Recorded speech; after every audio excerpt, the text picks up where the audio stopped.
നമസ്കാരം. CPM-നെ പോലെ കുപ്രചരണം നടത്താൻ കഴിവുള്ള മറ്റൊരു രാഷ്ട്രീയ പാർട്ടി ഭൂമുഖത്തുണ്ടാവില്ല. അവർ അത് കൃത്യമായി ജനങ്ങൾക്കിടയിലേക്ക് ഇൻജാക്റ്റ് ചെയ്ത് നേട്ടം കൊയ്യാൻ ശ്രമിക്കും. അത് അതിര് കവിഞ്ഞപ്പോഴാണ് ജനങ്ങൾ അവരെ വീട്ടിലിരുത്തിയത്. പക്ഷെ വീണ്ടും അവർ ആരംഭിച്ചിരിക്കുന്നു വെടക്കാക്കി തനിക്കാക്കുക എന്ന അവരുടെ ശീലം. കഴിഞ്ഞ ദിവസം ആരോഗ്യമന്ത്രി കെ മുരളീധരൻ ഒരു പ്രസംഗത്തിൽ പറയുന്നു, DYFI അടക്കമുള്ള രാഷ്ട്രീയ പ്രസ്ഥാനങ്ങൾ ആശുപത്രി സ്ഥലം കയ്യേറി അവിടെ പൊതിച്ചോർ വിതരണം ചെയ്യുന്നത് നിരോധിക്കും. അത് അംഗീകരിക്കാൻ കഴിയില്ല. ആ ഉത്തരവാദിത്വം DYFIയുടേതല്ല, മന്ത്രിയുടേതാണ്. പുറത്ത് ചെയ്തോട്ടെ, അകത്ത് ഞങ്ങൾക്ക് ഉത്തരവാദിത്തമുണ്ട്. ഒരു കാരണവശാലും ഹോസ്പിറ്റൽ വളപ്പിൽ ആരും കയറാൻ സമ്മതിക്കില്ല, ഒരു പാർട്ടീന്. അവിടെ രാഷ്ട്രീയ പ്രവർത്തനം അതിൻ്റെ അകത്ത് വേണ്ട, പുറത്തുനിന്ന് എന്ത് വേണമെങ്കിലും കൊടുക്കുകയാണെങ്കിൽ പാർട്ടിയുടെ പേരും കൊടിയും വെച്ചിട്ടല്ല. അത് പ്രശ്നമുണ്ട്, തെറ്റാണത്. അത് സർക്കാർ സമ്മതിക്കില്ല. രാഷ്ട്രീയ പാർട്ടികളുടെ ബേസിലല്ല സഹായിക്കേണ്ടത്. ഒരു കാരണവശാലും ഹോസ്പിറ്റലിനകത്ത് സമ്മതിക്കില്ല. അത് തന്നെ ആ തീരുമാനം UDF സർക്കാരിന്റെ തീരുമാനമാണ്. ഞങ്ങൾ ഇംപ്ലിമെന്റ് ചെയ്യും, സംശയമൊന്നും വേണ്ട. ഞങ്ങളുടെ കമ്മ്യൂണിറ്റി കിച്ചണിലേക്ക് സാധനം തന്നോട്ടെ. മോങ്ങാനിരുന്ന നായയുടെ തലയിൽ തേങ്ങ വീണു എന്ന് പറഞ്ഞ അവസ്ഥയിൽ DYFIക്കാർ ചാടിയിറങ്ങി. പാവപ്പെട്ട മനുഷ്യരുടെ അന്നം മുടക്കുന്നു എന്ന തരത്തിൽ പ്രചരണം ആരംഭിച്ചു. അന്നം മുടക്കികൾ കടക്കൂപ്പുറത്തെ എന്ന് പറഞ്ഞ് പോസ്റ്റർ ഒട്ടിച്ചു. നടക്കാൻ നിവൃത്തിയില്ലാത്തതുകൊണ്ട് രണ്ടു വശത്തും പിടിക്കാൻ ആളെ നിർത്തിയിരിക്കുന്ന മുൻ മന്ത്രി ശിവൻകുട്ടിയൊക്കെ വലിയ സ്വർണ്ണമാലയൊക്കെ ധരിച്ച ആളുകൾക്ക് പൊതിച്ചോർ വിതരണം ചെയ്ത് ഹീറോയിസം കാണിച്ചു. പ്രതിപക്ഷ നേതാവ് പിണറായി വിജയൻ ഇങ്ങനെ എഴുതി, ജനങ്ങളുടെ പ്രശ്നങ്ങൾക്ക് പരിഹാരം കണ്ടെത്തേണ്ടവർ നിലവിലുള്ള പരിഹാരങ്ങൾ പോലും ഇല്ലാതാക്കുന്നത് എത്രത്തോളം വിചിത്രമാണ്. സർക്കാർ ആശുപത്രികളിൽ രോഗികൾക്കും കൂട്ടിയിരിപ്പുകാർക്കുമായി DYFI വർഷങ്ങളായി മുടങ്ങാതെ നടത്തിവരുന്ന പൊതിച്ചോർ വിതരണം നിരോധിക്കുന്നത് കൊണ്ട് എന്തു നേട്ടമാണ് UDF സർക്കാരിനും ആരോഗ്യമന്ത്രിക്കുമുള്ളത്? ഒരുവിധ രാഷ്ട്രീയ പരിഗണനകളുമില്ലാതെ ചികിത്സ തേടുന്നവർക്കും കൂട്ടിയിരിപ്പുകാർക്കും നൽകി വരുന്ന മാതൃകാപരമായ സന്നദ്ധ പ്രവർത്തനമാണിത്. അതിൽ സങ്കുചിത രാഷ്ട്രീയത്തിന് വിഷം കലക്കാൻ മനുഷ്യത്വമില്ലാത്തവർക്ക് മാത്രമേ സാധിക്കുകയുള്ളൂ. കക്ഷി രാഷ്ട്രീയത്തിലും ജാതിമത ഭിന്നതകൾക്കുമെല്ലാം അതീതമായി സർവരെയും പങ്കെടുപ്പിച്ചുകൊണ്ട് നടക്കുന്ന ഈ പൊതിച്ചോർ വിതരണം ബദൽ സംവിധാനങ്ങൾ നടപ്പാക്കുന്നതിന് മുൻപാണ് തിരക്ക് പിടിച്ച് നിരോധിക്കുന്നത്. എന്ത് നേട്ടമാണ് അതുകൊണ്ട് സർക്കാർ ഉദ്ദേശിക്കുന്നത്? അങ്ങനെ അങ്ങ് നീളുകയാണ് ശ്രീ പിണറായി വിജയൻ്റെ സോഷ്യൽ മീഡിയ പരിദേവനം. മന്ത്രി കെ മുരളീധരൻ ഇങ്ങനെ മറുപടി കുറിച്ചു, ബഹുമാനപ്പെട്ട പ്രതിപക്ഷ നേതാവ് ശ്രീ പിണറായി വിജയൻ ഇനിയെങ്കിലും ആടിനെ പട്ടിയാക്കുന്നത് അവസാനിപ്പിക്കണം. 10 വർഷം ഭരിച്ച് മറ്റെല്ലാ വകുപ്പുകളെയും പോലെ ആരോഗ്യവകുപ്പിനെയും നട്ടലൊടിച്ചവരാണ് 2 മാസം പിന്നിടുന്ന UDF സർക്കാരിനെതിരെ വ്യാജ നിർമ്മിതികളുമായി ഇപ്പോൾ കളത്തിലിറങ്ങിയിരിക്കുന്നത്. പ്രതിപക്ഷ നേതാവിൻ്റെ ഒരു ഗദ്ഗതം ഫേസ്ബുക്കിൽ കാണാനിടയായി. അതിന് മറുപടി പറയാതെ പോകുന്നത് UDFനെ അധികാരത്തിലെത്തിച്ച പൊതുസമൂഹത്തോട് ചെയ്യുന്ന വലിയ തെറ്റാകും. 2 വിഷയങ്ങളെ കൂട്ടിക്കെട്ടിയാണ് ശ്രീ പിണറായി വിജയൻ ആടിനെ പട്ടിയാക്കുന്നത്. ആദ്യത്തേത് പൊതിച്ചോറ് നിരോധിക്കുന്നുവെന്നും രണ്ടാമത്തേത് പകർച്ചവ്യാധി പടർന്നു പിടിച്ച് ആരോഗ്യരംഗം പ്രതിസന്ധിയിലായെന്നുമുള്ളതാണ്. ആദ്യത്തേതിന് പിണറായി വിജയനെതിരെ ബോധ്യമുള്ള വസ്തുതകളാണ്. പൊതിച്ചോറ് നിരോധിക്കുന്നു, പാവങ്ങളുടെ അന്നത്തിൽ മണ്ണ് വാരിയിടുന്നുവെന്ന നിങ്ങളുടെ കരച്ചിലിന് കാരണം ആശുപത്രികളുടെ ഭൂമി കയ്യേറുന്ന മാഫിയകൾക്ക് വേണ്ടിയാണെന്ന് വിനയപൂർവ്വം ഓർമ്മിപ്പിക്കട്ടെ. കഴിഞ്ഞ സർക്കാരിൻ്റെ കാലത്ത് ആലപ്പുഴ മെഡിക്കൽ കോളേജിൽ ക്രിട്ടിക്കൽ കെയർ ബ്ലോക്കിൻ്റെ നിർമ്മാണം ആരംഭിക്കാൻ തീരുമാനിച്ചെങ്കിൽ മുന്നോട്ട് പോകുന്നതും കഴിയാത്തത് കാരണം അന്നത്തെ മുഖ്യമന്ത്രി ബോധപൂർവ്വം മറന്നതാണോ അതോ അന്നത്തെ വകുപ്പ് മന്ത്രി പാർട്ടിക്കാരും അങ്ങനെ നിന്ന് മറച്ചു വെച്ചതാണോ? ഭക്ഷണം കൊടുക്കുന്നതിൻ്റെ പേരിൽ സേവാഭാരതി കയ്യേറിയിരിക്കുന്ന സ്ഥലം ഒഴിപ്പിക്കാനും ക്രിട്ടിക്കൽ കെയർ ബ്ലോക്കിൻ്റെ നിർമ്മാണം ആരംഭിക്കാനും എന്തേ നിങ്ങൾക്ക് കഴിയാതെ പോയത്? ഒഴിപ്പിച്ചാൽ BJPക്കാരുടെ അപ്രീതി ഉണ്ടാകുമെന്ന് ഭയമാണോ? അതോ മെഡിക്കൽ കോളേജ് ഫുട്പാത്തിൽ കയ്യേറി ലക്ഷങ്ങൾ മുടക്കി DYFI പണിത പന്തലും പൊളിക്കേണ്ടി വരുമെന്ന് കരുതിയാണോ? നിങ്ങൾ 2 കൂട്ടരും കാട്ടിക്കൊടുത്ത മാതൃക പിന്തുടരാൻ വേറെയും സംഘടനകൾ രംഗത്തെത്തിയിട്ടുണ്ട്. അവർക്ക് നിങ്ങൾക്കുമുള്ള പോലെ തന്നെ സ്ഥലം വേണം. ഈ ആവശ്യം അംഗീകരിക്കാൻ ഒരു ജനാധിപത്യ സർക്കാരിന് കഴിയുമോ? ഭക്ഷണ വിതരണം മഹത്തായ പ്രവർത്തനമാണ്, അത് ആര് ചെയ്താലും. എന്നാൽ അതിൻ്റെ മറവിൽ സർക്കാർ സ്ഥലം കയ്യേറാൻ തുടങ്ങിയാൽ അത് അംഗീകരിക്കാനാവില്ല. ഇങ്ങനെ വിശദമായി തന്നെ ഈ പൊതിച്ചോറ് വിതരണത്തെ വിമർശിക്കുന്നതിൻ്റെ കാരണം മന്ത്രി മുരളീധരൻ പറയുന്നുണ്ട്.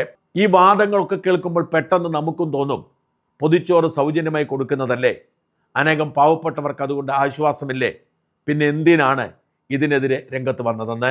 വാസ്തവത്തിൽ ഇതിൻ്റെ രാഷ്ട്രീയം മനസ്സിലാക്കേണ്ടിയിരിക്കുന്നു. മെഡിക്കൽ കോളേജുകളിലും മറ്റ് സർക്കാർ ആശുപത്രികളിലും ചികിത്സയ്ക്ക് വരുന്നത് പാവപ്പെട്ട രോഗികളാണ്. ആ രോഗികൾക്ക് ഭക്ഷണം കൊടുക്കാനോ ബന്ധുക്കൾക്ക് ഭക്ഷണം വാങ്ങിക്കൊടുക്കാനോ നിവൃത്തിയില്ലാത്തവരാണ് മിക്ക മനുഷ്യരും. അവർക്ക് ഭക്ഷണം കൊടുക്കുന്നത് ഒരു മഹത്തായ പ്രവൃത്തി തന്നെയാണ്. ആ പ്രവൃത്തിക്ക് തുറക്കമിട്ടത് DYFIയോ സേവാഭാരതിയോ ഒന്നുമല്ല. 35 വർഷം മുമ്പ് 1991 കോട്ടയത്തെ ഒരു PU തോമസ് ആണ്. 1968 കോട്ടയം മെഡിക്കൽ കോളേജിൽ അറ്റൻഡറായി പണിക്ക് കയറിയ തോമസ് അവിടെ വന്ന് ഭക്ഷണം കഴിക്കാതിരിക്കുന്ന പാവപ്പെട്ട മനുഷ്യരെ കണ്ട് മനസ്സലിഞ്ഞ് തൻ്റെ കയ്യിലെ ശമ്പളത്തിൽ നിന്നും പണം മുടക്കി ഭക്ഷണം വാങ്ങി തുടങ്ങിയ പ്രസ്ഥാനമാണത്.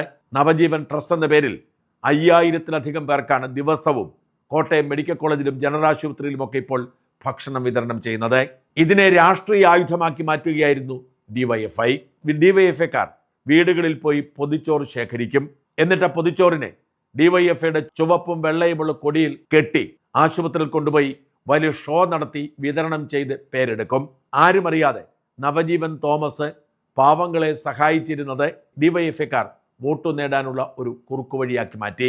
വാസ്തവത്തിൽ രോഗികൾക്ക് ഇങ്ങനെ പുറത്തുനിന്ന് ഭക്ഷണം കൊടുക്കുന്നത് പോലും അവരുടെ ജീവൻ അപകടത്തിലാക്കും. അതുകൊണ്ടാണ് സ്വകാര്യ ആശുപത്രികൾ പുറത്തുനിന്നുള്ള ഭക്ഷണം ആശുപത്രി വളപ്പിൽ അംഗീകരിക്കാത്തത്. എന്ന് വെച്ചാൽ സർക്കാരിൻ്റെ പിടിപ്പുകേടാണ് ഇതിനൊക്കെ കാരണമെന്ന്. ഏതെങ്കിലും ഒരു പൗരൻ ഭക്ഷണമില്ലാതെ ജീവിക്കുന്നുണ്ടെങ്കിൽ അവർക്ക് ഭക്ഷണം കൊടുക്കേണ്ട ബാധ്യത സർക്കാരിൻ്റെതാണ്. എല്ലാം സർക്കാരിന് ചെയ്യാൻ കഴിയാതെ വരുമ്പോൾ സന്നദ്ധ സംഘടനകൾ ഏറ്റെടുക്കുന്നതിൽ തെറ്റില്ല. എന്നാൽ സന്നദ്ധ സംഘടനകൾ അത് രാഷ്ട്രീയ മുതലെടുപ്പിന് വേണ്ടി ചുവന്ന കൊടിയിൽ പൊതിഞ്ഞ് വീഡിയോ എടുത്ത് സർക്കാർ ഭൂമി കൈയേറി ചെയ്യുമ്പോൾ അത് തെറ്റാണ്. ഡിവൈഎഫ്ഐ അവരുടെ രാഷ്ട്രീയ പ്രചരണത്തിന് വേണ്ടി ഉപയോഗിക്കുക മാത്രമല്ല ചെയ്തത്, പൊതിച്ചോറ് വിതരണത്തിന് വേണ്ടി എല്ലാ ആശുപത്രികളിലും അവർ സ്ഥലം കൈയേറി.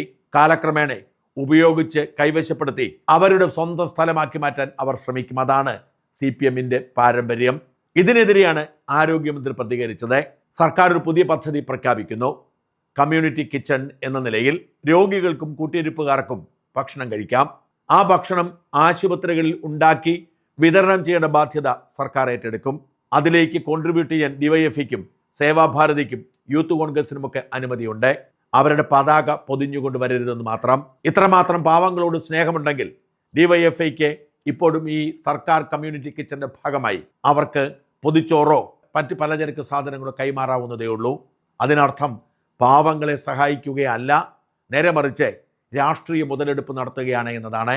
ഉത്തരവാദിത്വമുള്ള ഒരു ആരോഗ്യമന്ത്രി ആദ്യം അവസാനിപ്പിക്കേണ്ടത് ഇത്തരം നെറുകേടുകളാണ്. അതിനെ വളച്ചൊടിച്ച് CPM-കാർ എങ്ങനെ ഉപയോഗിച്ചാലും മന്ത്രി മുരളീധരൻ പിന്നോട്ട് പോകരുത്. ഡിവൈഎഫ്ഐക്കോ സേവാഭാരതിക്കോ യൂത്ത് കോൺഗ്രസിനോ ആഹാര സാധനങ്ങളോ എന്തിനൊരു പൊതിച്ചോറോ കൊടുക്കാൻ അനുമതി വേണം. അത് കൈമാറേണ്ടത് കമ്മ്യൂണിറ്റി കിച്ചണിലേക്കാണ്.